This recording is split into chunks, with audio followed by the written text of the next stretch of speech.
Clip number 686۔ اس clip میں آپ قرآن پاک کی سورہ نحل کی آیت نمبر 93 سے 95 تک کی تلاوت، ترجمہ اور تفسیر قرآن صراط الجنان سماعت فرمائیں گے۔ بسم اللہ الرحمن الرحیم۔ ترجمہ: اللہ کے نام سے شروع جو نہایت مہربان رحمت والا ہے۔ وَلَوْ شَاءَ اللَّهُ لَجَعَلَكُمْ أُمَّةً وَاحِدَةً وَلَكِنْ يُضِلُّ مَن يَشَاءُ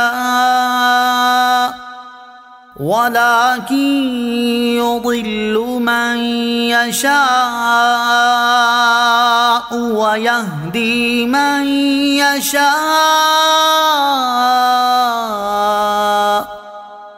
وَلَتُسْأَلُنَّ عَمَّا كُنتُمْ تَعْمَلُونَ۔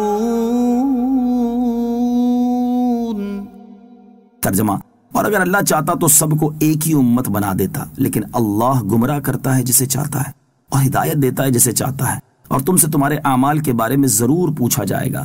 وَلَوْ شَاءَ اللَّهُ لَجَعَلَكُمْ أُمَّةً وَاحِدَةً، اور اگر اللہ چاہتا تو سب کو ایک ہی امت بنا دیتا۔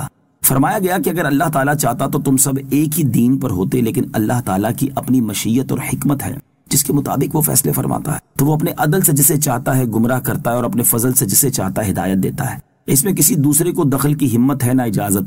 البتہ یہ یاد رہے کہ لوگ اس مشیت کو سامنے رکھ کر گناہوں پر جری نہ ہو جائیں، کیونکہ قیامت کے دن لوگوں سے ان کے اعمال کے بارے میں ضرور پوچھا جائے گا، لہٰذا مشیت کا معاملہ جدا ہے اور حکم الہی کا جدا۔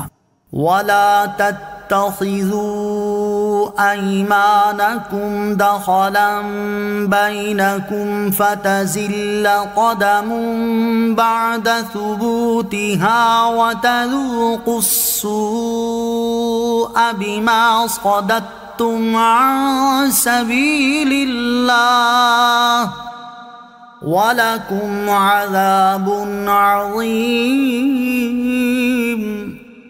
ترجمہ: اور تم اپنی قسموں کو اپنے درمیان دھوکے اور فساد کا ذریعہ نہ بناؤ، ورنہ قدم ثابت قدمی کے بعد پھسل جائیں گے، اور تم اللہ کے راستے سے روکنے کی وجہ سے سزا کا مزہ چکھو گے، اور تمہارے لیے بہت بڑا عذاب ہوگا۔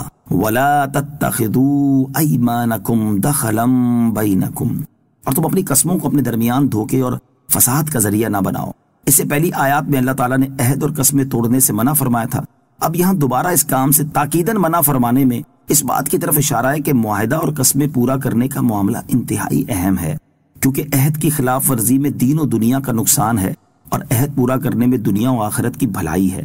آیت کا خلاصہ یہ ہے کہ تم اپنی قسموں کو اپنے درمیان دھوکے اور فساد کا ذریعہ نہ بناؤ، ورنہ تمہارے قدم اسلام کے صحیح راستے پر ثابت قدمی کے بعد پھسل جائیں گے، اور تم خود عہد کی خلاف ورزی کرنے یا دوسروں کو عہد پورا کرنے سے روکنے کی وجہ سے دنیا میں عذاب کا مزہ چکھو گے، کیونکہ تم عہد توڑ کر گناہ کا ایک طریقہ رائج کرنے کا ذریعہ بنے ہوگے، اور تمہارے لیے آخرت میں بہت بڑا عذاب ہوگا۔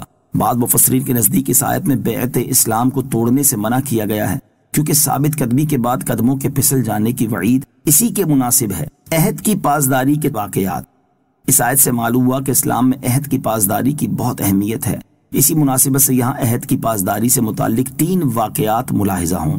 نمبر 1، صلح حدیبیہ کے موقع پر حضرت ابو جندل رضی اللہ تعالیٰ عنہ بیڑیوں میں بندھے ہوئے کسی طرح حدیبیہ کے مقام پر پہنچ گئے تو ان کے باپ سہیل بن عمر نے ان کی واپسی کا مطالبہ کر دیا اور اس کے بغیر معاہدہ کرنے سے انکار کر دیا۔ جب حضرت ابو جندل رضی اللہ تعالیٰ عنہ کو معلوم ہو گیا کہ اب وہ کفار کی طرف دوبارہ لوٹا دیے جائیں گے تو گر گڑا کر مسلمانوں سے فریاد کرنے لگے۔ چونکہ کفار سے معاہدہ ہو چکا تھا، اس لیے حضور اکرم علیہ الصلوۃ والسلام نے موقع کی نزاکت کا خیال فرماتے ہوئے حضرت ابو جندل رضی اللہ تعالیٰ عنہ سے فرمایا کہ تم صبر کرو، ان قریب اللہ تعالیٰ تمہارے لیے اور دوسرے مظلوموں کے لیے ضرور ہی کوئی راستہ نکالے گا۔ ہم صلح کا معاہدہ کر چکے، اب ہم ان لوگوں سے بد عہدی نہیں کر سکتے۔ غرض حضرت ابو جندل رضی اللہ تعالیٰ عنہ کو اسی طرح پھر مکہ واپس جانا پڑا۔ نمبر 2، حضرت حذیفہ بن یمان رضی اللہ تعالیٰ عنہ فرماتے ہیں، میں اور حضرت حسیل رضی اللہ تعالیٰ عنہ کہیں سے آ رہے تھے کہ راستے میں کفار نے ہم دونوں کو روک کر کہا، تم دونوں بدر کے میدان میں حضرت محمد صلی اللہ علیہ وسلم کی مدد کرنے کے لیے جا رہے ہو؟ ہم نے جواب دیا، ہمارا بدر جانے کا ارادہ نہیں، ہم تو مدینے جا رہے ہیں۔ کفار نے ہم سے یہ عہد لیا کہ ہم صرف مدینے جائیں گے اور جنگ میں رسول اللہ صلی اللہ علیہ وسلم کے ساتھ شریک نہ ہوں گے۔ اس کے بعد جب ہم دونوں بدر کے میدان میں بارگاہ رسالت صلی اللہ علیہ وسلم میں حاضر ہوئے اور اپنا واقعہ بیان کیا تو نبی پاک علیہ الصلوۃ والسلام نے ارشاد فرمایا تم دونوں واپس چلے جاؤ، ہم ہر حال میں کفار سے کیے ہوئے عہد کی پابندی کریں گے اور ہمیں کفار کے مقابلے میں صرف اللہ تعالیٰ کی مدد درکار ہے۔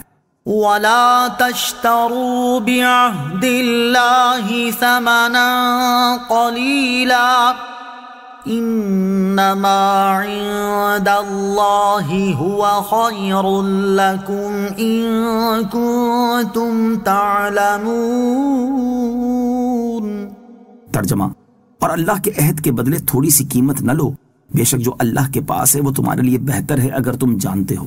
وَلَا تَشْتَرُوا بِعَهْدِ اللَّهِ ثَمَنًا قَلِيلًا، اور اللہ کے عہد کے بدلے تھوڑی سی قیمت نہ لو، یعنی اسلام کا عہد توڑنے کی صورت میں اگر تمہیں دنیا کی کوئی بھلائی ملے تو اس کی طرف توجہ مت دو، کیونکہ اسلام پر قائم رہنے کی صورت میں اللہ تعالیٰ نے تمہارے لیے جو بھلائی تیار کی ہے وہ اس سے بہت بہتر ہے جو تم اسلام کا عہد توڑ کر دنیا میں پاؤ گے۔ اگر تم دنیا اور آخرت کی بھلائیوں کے مابین فرق جانتے تو یہ بات سمجھ جاتے۔ اگلی آیت میں اسی بات کی مزید وضاحت فرمائی گئی ہے۔ صلو علی الحبیب صلی اللہ تعالی علی محمد صلی اللہ تعالی علیہ وسلم۔ مجھے اپنی اور ساری دنیا کی لوگوں کی اصلاح کی کوشش کرنی ہے انشاءاللہ عز و جل۔